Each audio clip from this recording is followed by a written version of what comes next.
Guru Brahma, Guru Vishnu, Guru Devo Maheshwara, Guru Sakshat Parabrahma, Tasmai Sri Gurave Namaha. Om Gananantva Ganapatigam Vamahe, Kavim Kavinam Upavashnavastramam, Jeshtarajam Brahmanan, Brahmanaspata Anushranoti Viseda Sadhanam. Om Mahaganadipataye Namaha. Om Keshvaya Namaha, Om Narayana Namaha, Om Madhvaya Namaha. Om Govindaya Namaha, Om Vishnuvaya Namaha, Om Matsudharaya Namaha, Trivikramaya Namaha, Vamanaya Namaha, Sridharaya Namaha, Rishikeshaya Namaha, Padmanabhaya Namaha, Damodaraya Namaha, Sankarshnaya Namaha, Vasudevaya Namaha, Pradyumnaya Namaha, Niruddhaya Namaha, Purushottamaya Namaha, Dokshaya Namaha, Narasimhaya Namaha, Achyutaya Namaha, Janadharaya Namaha, Upendraya Namaha, Hare Namaha, Sri Krishna Namaha, Sri Krishna Namaha. Om Shambhavi Namaha, Vishveshwaraya Mahadevaaya, Trambakaya, Tripurantakaya, Trikagnikalaya, Kalagnirudraya, Neelakantaya, Mrityunjayaya, Sarveshwaraya, Sadashivaya, Sriman Mahadevaya Namaha. Hari Om. Om Amba Parameshwari, Akhilandeshwari, Adi Parashakti Palayama. Amba Parameshwari, Akhilandeshwari, Adi Parashakti Palayama. Amba Parameshwari, Akhilandeshwari, Adi Parashakti Palayama. Om Haim Bhrim Klim Chamundaya Viche. Om Haim Bhrim Klim Chamundaya Viche. Om Haim Bhrim Klim Chamundaya Viche. Om Haim Bhrim Klim Chamundaya Viche. Om Haim Bhrim Klim Chamundaya Viche.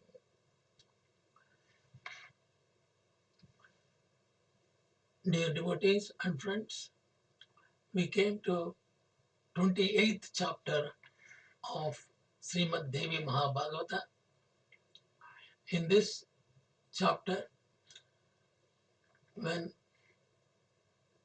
Vyasa Maharishi was explaining Sri Mad Devi Bhagavatham, Janamejaya asked, who is this Rama?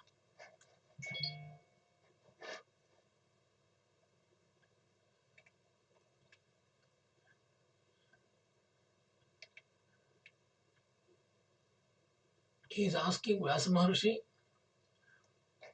how did Ramachandra celebrate Devi Puja, which leads to happiness? Who was he? Who is Ramachandra? He is asking. And how his wife Sudha is stolen. He was deprived of his own kingdom. Please tell me how all these things happened to Sri Rama. Vyasa Maharshi started telling about Ramachandra. In Treta Yuga, in Ayodhya kingdom, a prosperous king, Dasharatha, was ruling the dynasty of Surya Vamsha. He was always worshipped by devas and Brahmanas. He had 4 celebrated sons, Rama, Lakshmana, Bharata, and Shatrughna. These 4 sons were equally learned and beautiful, handsome, and they always did actions agreeable to the king. So whatever father says, the children are following. Satputraru. When children obedient to the parents and father and mother, they are called Satputraru. He had 4 celebrated sons, Rama, Bharata, Lakshmana, and Shatrughna. These 4 sons were equally learned and beautiful, handsome, and they always did actions with approval of their parents. Rama was the son of the Queen Kausalya, Bharata was the son of Kaikeyi queen, and the good-looking Lakshmana and Shatrughna were the twin sons of Sumitra. While young, they learned the art of archery and began to play with bows and arrows in their hands when they are children. And when they go to Vasishtha ashrama, they learned the archery and warfare and all the shastras they learned from Vasishtha Maharishi. Thus educated and purified, the four sons began to give delight more and more to the Dasharatha king. One day, the Maharshi Vishwamitra came to Ayodhya and asked from the king Dasharatha the help of his son Rama for the protection of sacrificial ceremonies, yajna yaga. He was doing yajna yaga and monsters were coming and demons were coming and troubling him. So that's why he wanted somebody, a strong boy like Rama. So Vishwamitra the king came and requested Dasharatha to send his son Rama for the protection of his yajna and yagashala. The king could not cancel the Vishwamitra's request and sent with him Rama, because when Vasishtha advised Dasharatha, Dasharatha initially refused. They only came just from the Vasishtha ashrama recently and haven't enjoyed the company of my parents and mothers here in the palace. And he wants some more time to think. And Vishwamitra was not happy. So Vasishtha Maharishi was there as Asthana Vidvana as well as he's a teacher of Rama. So Vasishtha encouraged Dasharatha to send Rama to protect his Yajnashala.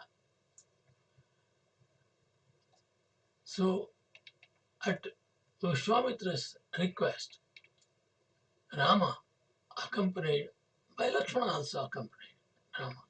The lovely Rama and Lakshmana accompanied the Vishwamitra on his way back to his ashrama. There lived a terrible looking Rakshasi named Taraka.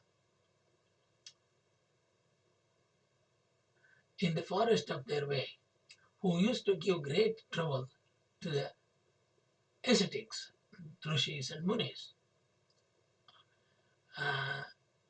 And Vishwamitra asked Rama to kill Tataki, the Rakshasi Tataki. Vishwamitra asked Rama to kill her. And Rama hesitated. But Vishwamitra is his almost teacher. So he was worried because Tataki is a lady. And how can I kill the lady? According to Shastra, this is not acceptable. This is what Rama was worried. And Vishwamitra said, this lady is a wicked lady and troubling all the munis and ashrama, all the ascetics.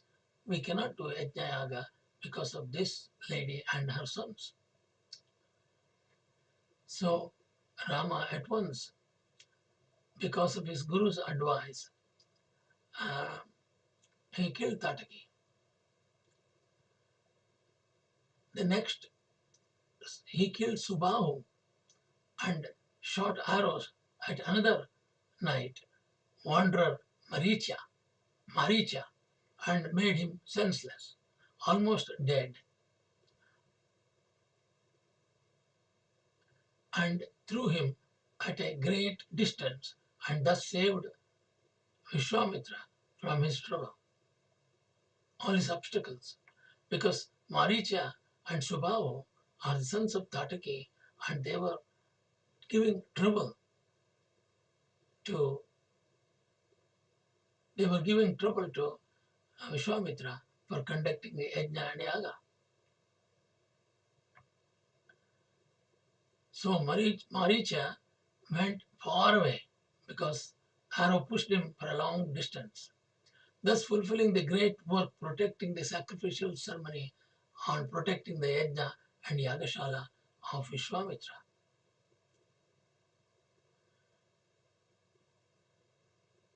Rama and Lakshmana and Vishwamitra, the three started for the kingdom of Mithila Nagara. On his way, Ramachandra rescued Ahalya of the curse that she was suffering from. She became a big rock Ahalya's husband is Gautama. Gautama Maharishi gave a curse to his wife to become a rock because of her mistakes. At that time on the way to Mithila Nagara, Sri Rama touched this rock with his feet. Then her curse was released and she became a proper woman. At last, two brothers accompanied by Vishwamitra reached the Videha Nagara, that is Mithila Nagara. Just at this time, the king Janaka at Ayodhya made a vow to give in marriage Sita to anybody who will be able to break the Shivadhanasu. Rama broke that vow into two and got married to Sita. Born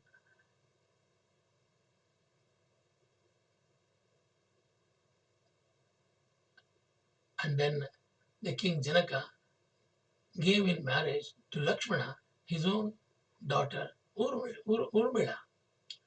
The good and auspicious Bharata and Shatrughna married respectively Mandavi and Shrutaketu.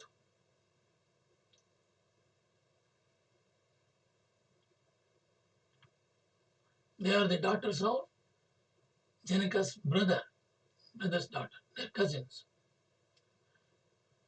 O king, thus in the great city of Mithila, the four brothers performed their marriage ceremonies according to the prescribed rules and rites of the marriage ceremony. The king Dashratha, then seeing Rama well qualified to take charge of the kingdom, proposed to install him on the throne of Ayodhya. The king Dashratha thought this is ideal to make him king. King Dashratha, seeing Rama is well qualified to take charge of the kingdom, proposed to install him on the throne of Ayodhya. The queen Kaikeyi, seeing that various articles were being collected for the installation of Rama, influenced by her assistant lady, asked the two boons promised before from her husband Dashratha, who was completely under her control. The first request was her own son Bharata has to become the king of Ayodhya, and the second request was the banishing of Rama to the forest for 14 years. Thus Ramachandra went accompanied by Sita and Lakshmana to the Dandakaranya forest because of Kaikeyi's promise. The high-souled King Dashratha felt very much annoyed and very much due to bereavement of his son Rama, remembered the curse given to him by Ambika Muni and left his moral scoil. So he died. Dashratha died because of the crying for separation of our children, sons. Bharata, seeing that his father died solely on account of his mother, refrained from becoming the king of Ayodhya.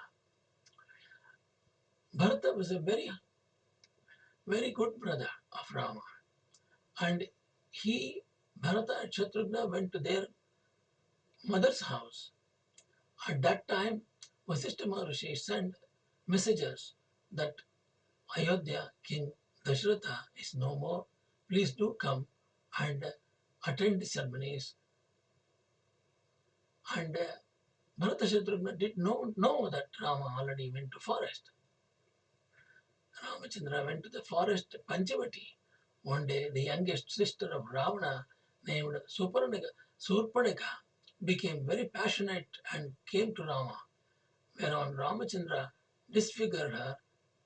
When Rama refused her, she went to Lakshmana, and Lakshmana disfigured her nose, cutting off her nose and ears. Seeing her nose thus cut away, Rakshasa,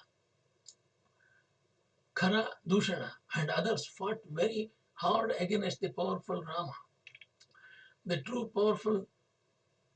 truly powerful Rama killed Khara Dushana and all the other powerful Rakshasas for the welfare of the saints and munis and Brahmins. Then Surpanaka went to Lanka and informed her brother Ravana of her nose having been cut off and death of Khara and Dushana and others. What happened?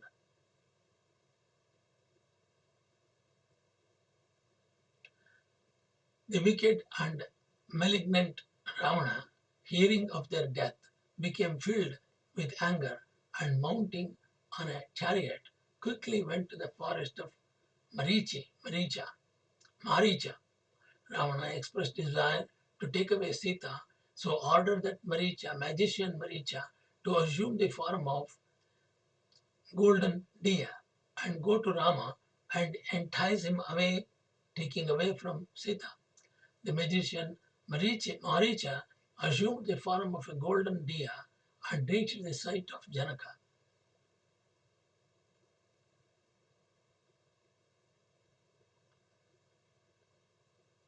The Maricha disguised himself as Rama and cried, "Help, help! Lakshmana, Sita, help me, help me." In the Rama's voice, he requested. This is all Maricha's plan. Looking at the golden splendor of the body of the golden deer Sita Devi, prompted as it were by the great fate, spoke to Rama like other independent woman, "O Lord, bring me the skin of the deer.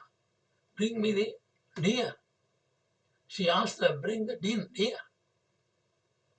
Magician Rama too, not judging at all, as if it was the work of destiny, asked Lakshmana to remain there and protect Sita, took hold of his bows and arrows and went after the deer. Infinitely skilled in magic, the deer, seeing Hari, that is Rama, in the shape of Rama, sometimes came and sometimes came not within his sight, and travelled far and deeper to the forest, other end. When Rama saw that he had come away, far away from his place, he became angry and drew his bow and shot sharp arrow at the deer that transferred Maricha. So when the deer is caught by the arrow, he converted into Maricha, the deceitful conjurer Rakshasa, being thus shot very violently and pained intensely, cried out, "O brother Lakshmana, I am killed, please, and breathing in my last. O Lakshmana, O Sita, please help me." Thus loud, awful cry reached Janaki's ears. She took that voice of Rama's voice and told Lakshmana in a grieved tone, "Lakshmana, go quickly, help Rama. I fear Rama is in the trouble." Hear the voice of Lakshmana, "Come quickly, deliver me. He is calling you to go there." Lakshmana then replied to the mother Sita, "You are alone in this forest. Therefore, I cannot leave you. Thus, even if Ramachandra is in trouble, because Lakshmana is sure that Rama will not be in trouble. That's why he is telling like that. He is telling the Sita, Rama will not be in trouble. He is all right. You just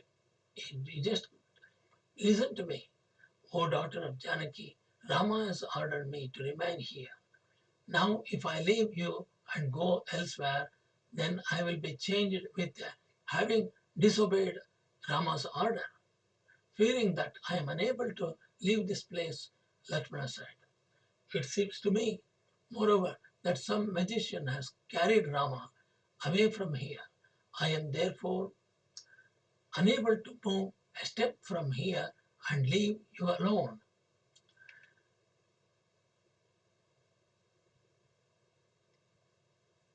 And Rama was not in trouble. Lakshmana was confident that Rama cannot be troubled by anybody. "I am unable to leave you by any means. I will be here only with protecting you. If I go, it is disobey to Rama's orders."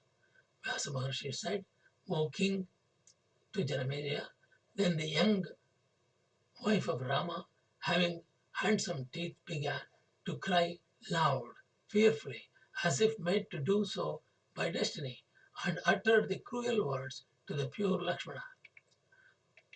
O son of Sumitra, I know why you are so much attached towards me. I know very well that you have been sent here by Bharata to accompany us simply to obtain me.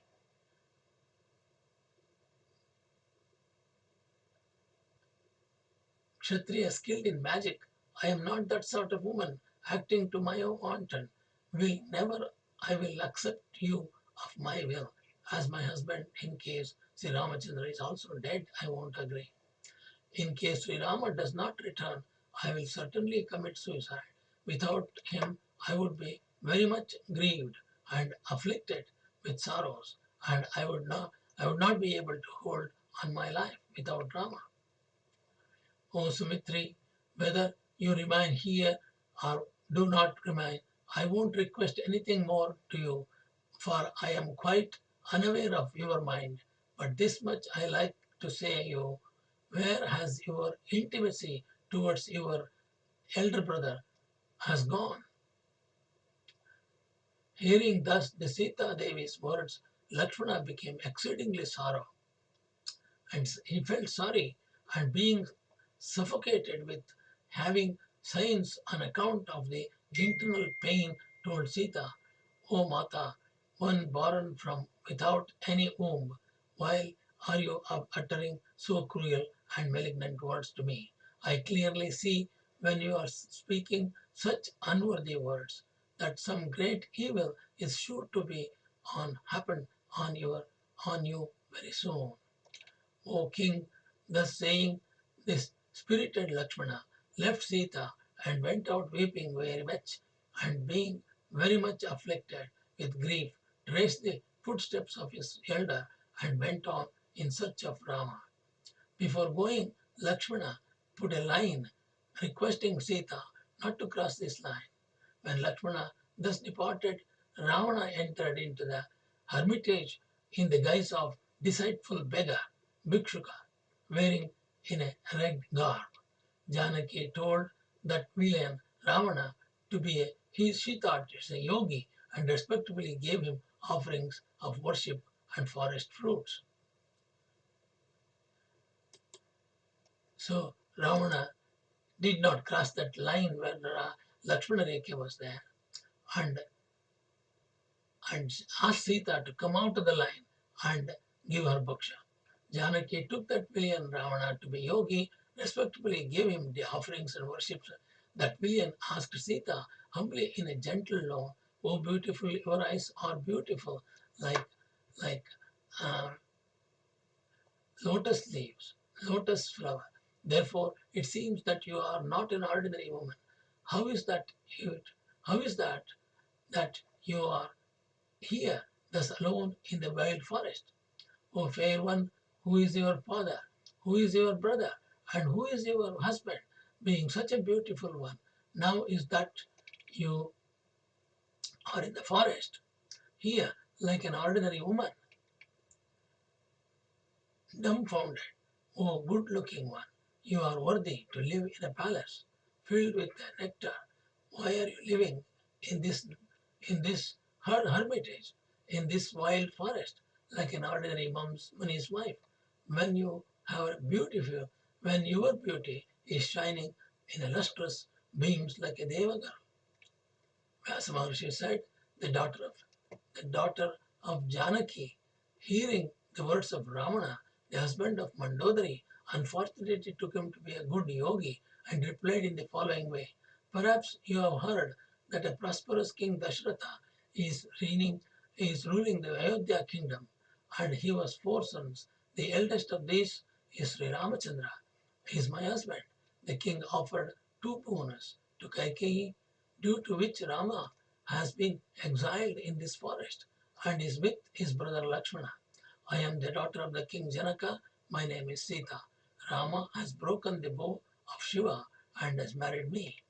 Resting under his prowess of arms, I am resting here fearlessly in this wild forest. Seeing a golden deer, he has gone out to bring the deer for me. Lakshmana too, hearing his voice, has gone just now. O Yogi, I am living here depending on the strength of these two brothers. Thus I have told you all about our living in this forest. Shortly they will be coming soon and worship you duty. The man who has controlled his passions and has become a yati is like Vishnu incarnate. Therefore I have worshipped you. O Yogi, our ashrama is the mildest of this terrible forest, middle of the terrible forest, surrounded by Rakshasas. Therefore, I am asking you, how is that you have been able to come here in this dress of Tridandi Swami or Sannyasi or Yogi? Please speak in the name of the truth before me. Ravana said, O good looking one, I am the king of Lanka, the husband of Mandodari. O beautiful one, it is for you that I have put on this dress of Yati. O beautiful, my two brothers, Khara and Dushana, have been killed in this forest, and being urged by my sister, I have come here. Now leave you the, this man husband and residing in the forest as a pauper, devoid of fortune and wealth, and worship me as a husband. O fair one, I am Ravana, the king of kings. You now become my lord. O daughter of Janaki, O daughter of Janaka, I am the lord of the regents of the quarters, and yet I bow my head down to your lotus feet. Better accept me and full my desires today. Formerly, I asked of you from your father, the king Janaka, but he then said that he had a pledge, a vow.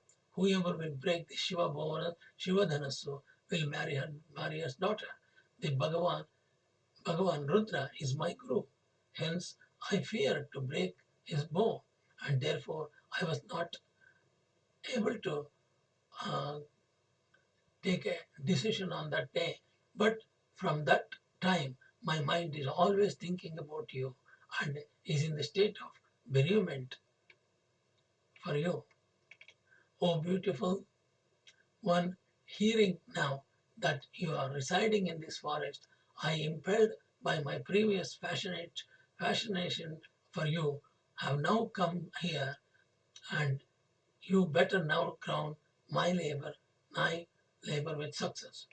Thus ends the 28th chapter on the incidents occurred with the Navaratri and the description of Ramayana, part of the Ramayana, Sri Mad Devi Bhagavatham of 18,000 shlokas by Maharishi Veda Vyasa in the third Adhyaya of Sri Mad Devi Bhagavatham. The story about the origin of Sita Devi runs like this.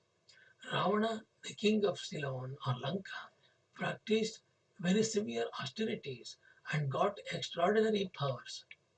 He brought the three worlds under his subjection, levied taxes from all, the devas and all the other inhabitants of the several worlds paid their taxes as imposed by Ravana. Ravana sent messengers to the rishis and munis, the ascetics, dwelling in the forest, and asked them to pay their taxes. The rishis replied and that they had no property, but Ravana insisted the rishis has to give then blood, cutting their thighs in a jar that was carried to Lanka. Ravana kept that jar under his custody of his queen Mandodari and instructed her that the jar contained poison and that she should not eat that. Mandodari, however, ate a portion of that out of curiosity and became pregnant and gave birth to a daughter. Fearing Ravana, she floated the jar with the daughter in the ocean. She floated the jar with the daughter in the ocean, which floating through oceans and rivers came and touched the lands of the king Janaka. The peasants, while stealing, found that they took the girl to the king, who reared her as daughter. This Sita, born out of the blood of the Brahmanas, took away subsequently the kingdom life and all of Ravana. Another version is this: as before, the messengers advised the Munis to give something, otherwise Ravana would insist and put them to various troubles. So the Munis cut their thighs and gave blood as their tax, and saying that the blood in the jar would cause ruin and dislocation to the country where it will be kept. Ravana, hearing this, ordered the jar to be carried to the kingdom of King Janaka, thus causing ruin to him. The jar was brought and placed in the fields of Janaka. This appears to be a very interesting knowledge which was not there mentioned. Now it happened that there was a very severe drought, rains were absolutely wanting, and a dying famine was imminent. The Brahmin Pandits informed the king that if the king and his wife plowed themselves the fields, rains would fall. So the king with his wife did that. The king plowed the field, hit upon the jar out of which came out to Sita Devi, with the two women, Riddhi and Siddhi, having chauris on her two sides. The two ladies disappeared and Sita Devi looked like a girl. The king Janaka reared her as if his own daughter, Sita Devi. I used to lift daily with her left hand the bow of Sita, Shiva, kept in the king's Janaka's palace, and daily worshipped that, and thus cleansed the place. Seeing this, the king Janaka pledged the vow that whoever would break the Shivadhanas would marry Sita. That was the flashback of before the wedding of the Sita. On Vyasa Maharishi continued the story. Hearing these vicious words, Janaki became very much confounded with fear and began to tremble. Somehow, collecting herself, she began to say, "O descendant of the family of Pulasya, why are you, prompted by lust, uttering these sinful words? I am born of the family of Janaka, therefore I cannot act wantonly according to my own inclination. O ten-faced one, better you go to Lanka quickly, else Rama will take away your life. You will no doubt incur death for my sake."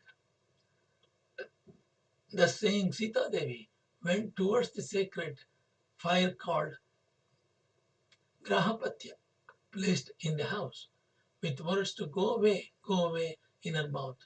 He was wickedness. He whose wickedness has caused all the lokas cry out, "Save, save," the same Ravana. A prevented intellect then assumed his real form, went towards the hut and caught hold of Sita Devi, who was crying, bewildered with fear. Sita called Rama, Rama, Lakshmana, and the sinful Ravana caught hold of her and quickly mounting her on the chariot, fast got away. On the way, Jatayu, the son of Aruna, met Ravana, and terrible fight happened between the Ravana and Jatayu. In that fight ensued between the two, when the evil-minded Ravana, the king of demons, killed Jatayu, Ravana carried Sita to Lanka. Then Sita cried like a 4-ton deer, and Ravana kept her in the Ashoka Vana in the Lanka. Surrounded and guarded by the Rakshasas, the king of Lanka tempted Sita with comforting words and the kingdoms, etc., but she never agreed to his suggestions. She maintained her Pativrata Dharma. On the other side, Rama, after killing the deer and taking it, was coming back calmly. When he saw Lakshmana going to him and said, "O Lakshmana, what a great blunder you have done!" Hearing the voice of the villain uh, Maricha, how is that you have left Sita in the ashrama and came here? Lakshmana said, "O Lord, being pierced sharply by Sita's Devi's words, coming like a sharp arrows, and being driven away by her under the guidance of the inevitable destiny, as it were, I have come here. There is no doubt on this." He tried his best to convince Sita Rama will be safe. Rama and Lakshmana, in their search to Sita, came at last to the spot where Jatayu, the king of the birds, was wounded, lying on the surface of the earth, with this life ultimately on the point of parting away from his body. Jatayu said, "Ravana, the king of Lanka, carried away today stealthily Sita Devi. I resisted that villain who then fought with me on that account of and threw me and down on the spot by weapons." Thus saying, the king of the birds died, whereupon the Ramachandra performed the ceremony of burning of the dead body of Jatayu as well as funeral ceremony of Jatayu. Then both of them went out of that place. Then the Lord Rama killed Kabanda and freed from his curse, and through his advice he made friendship with Sugriva, the king of monkeys, and was thus bound under a tie. Next, Rama killed the hero Bali as a duty and gave the excellent kingdom of Kishkinda to his friend Sugriva according to his promise. Then he began ceaselessly think of the stealing away of Sita by Ravana and passed away her 4 months of the rainy season there with his brother Lakshmana. Rama, being very much shaken on account of the bereavement of Sita, began to address Lakshmana thus, "O Sumitra, the desires of the daughter of the king of Kaikeyi were now fulfilled. Janaki will no more be obtained. Without Janaki, I will not go back to Ayodhya. Without Janaki, I won't be able to live any longer. Kingdom lost, dwelling the forest inhabited. Father left his body. At last the dear wife is lost. The cruel hands of destiny has becoming tormenting me now. Thus, what more it will inflict? How can I say now? Oh brother Lakshmana, what is to happen is very hard to be known beforehand by men. I cannot say what is written on my fate after this, painful and otherwise. See, both of us, the descendants of Manu, though born in a royal family, are exiled in the forest due to our past deeds. O Lakshmana, it is by fate, too, that you, abandoning the pleasures of the royal surroundings, have come out with me, and you too are now suffering heaps of the dire troubles with me. No one in our family suffered so much as we are suffering. Why we talk of our family? No human being was ever born or will ever take his birth, and that suffered or will suffer like me. So many troubles will be like me, incapacitated and penniless pauper. O Lakshmana, I am drowned in the ocean of pains and troubles.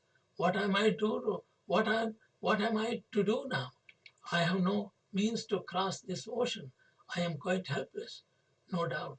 No money, no armies. O hero, you are my one and only one companion. O brother, on whom shall I be angry when I am suffering on account of my own deeds?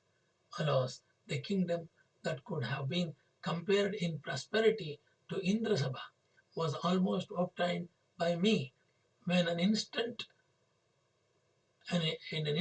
I lost it, and now love, and now in the exile of the forest.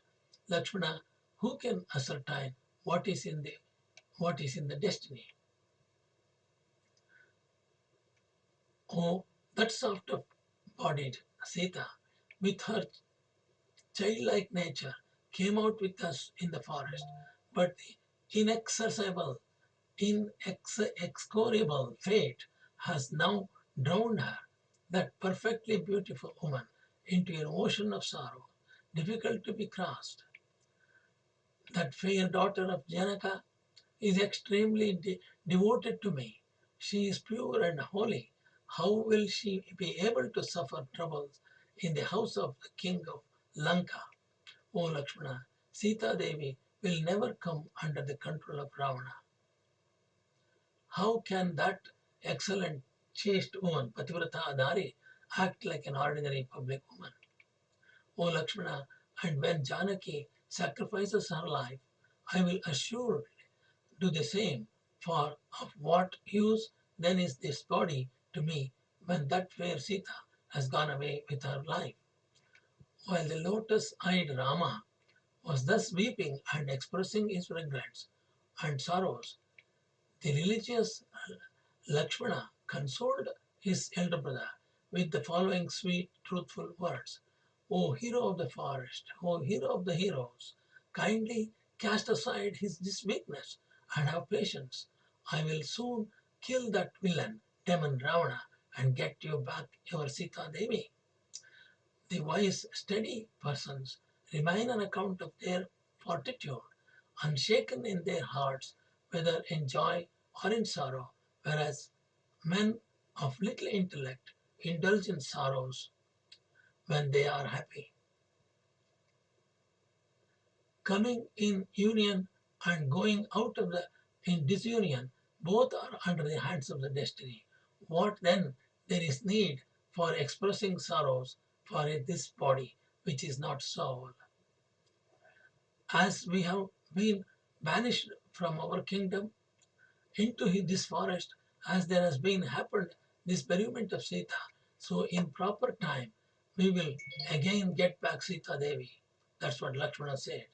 O darling of Janaki, O daughter of Janaka, there must come a time when sorrows will be converted into happiness and vice versa. There will be nothing otherwise. So avoid this sorrow now and have firmness and boldness and courage to fight the situation. There are multitudes of monkeys who are our helping hands. They will go to all the four quarters and bring back us the news of our Janaka's daughter, our sister-in-law. There is no doubt in this. O Lord, knowing the way to Lanka, we will go there and kill our prowess, the villain Ravana, and bring back our Sita Devi. Or we will call Bharata with Shatrughna, and with all the armies, we all united will kill our enemy. Why then are you thus expressing sorrow in vain? O Lord, our ancestor Raghu, the hero of heroes, the monarch, won his victories over the 10 quarters, and you belong to that family and are now plunged in grief. Alone I can alone I can defeat the devas and the demons, and if I get help, is there any doubt then me killing my killing that Ravana, the disgrace of the family of Rakshasas? O powerful one, we may call to our aid the king of Janaka and root out that wicked source of enemy of Deva Ravana.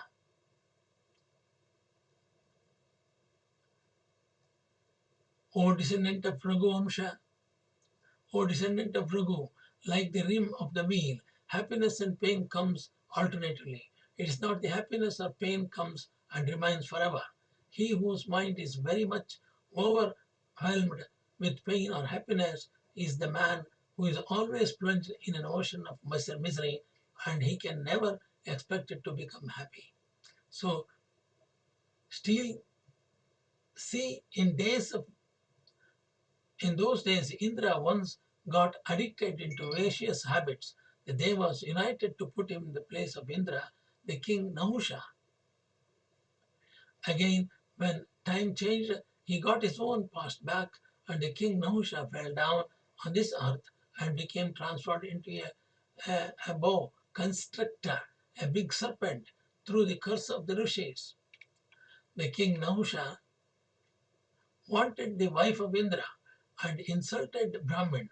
Therefore, he was under the curse of Maharshi Agastya, transferred into a snake on the earth. Therefore, O Raghava, one ought not to plunge in grief when a daughter comes. Rather, one should be quite energetic in times of danger and remain firm to fight the cause. Thus, the sages do. O Lord of the world, Lord of the world, you are high-minded, omniscient and omnipotent. Why are you now overwhelmed with grief like ordinary mortal? Vyasa Maharishi said to Janamejaya, O king, this concised by Lakshmana, Rama discarded all his heavy sorrows and began to remain with his heart firm and at rest. Thus ends the 29th chapter on the stealing of Sita and sorrows of Rama in the third skandha of Sri Mad Devi Bhagavatham of 18,000 shlokas of Maharishi Veda Vyasa.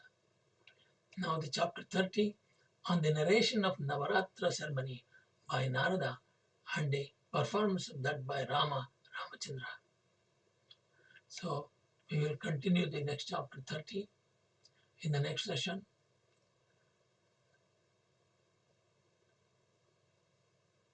नमोस्तुअनंताय सहस्रमूर्तये सहस्रपादाक्षरवासासनाम्ने पुरुषाष्टे सहस्रकोटियुगधारिणे नमः सहस्रकोटियुगधारिणे नमः आकाशात् परितं यथागतसागरं सर्वदेव नमस्कारः श्रीकेशं परिणत्यो नमः सर्ववेदेशत्पुण्यं सर्वतीर्थेषु यत्फलं तत्फलं कुर्माप्तवासनात् वासुदेवस्य वासन्ते जगत्रयं सर्वभूतनिवासोऽसि वासुदेवमूर्ते कायेन वाचा मनसेन्द्रियैर्वा बुद्ध्यात्मना वा प्रकृते स्वभावात् करोमि यत् सकलं परस्मै नारायणायेति समर्पयामि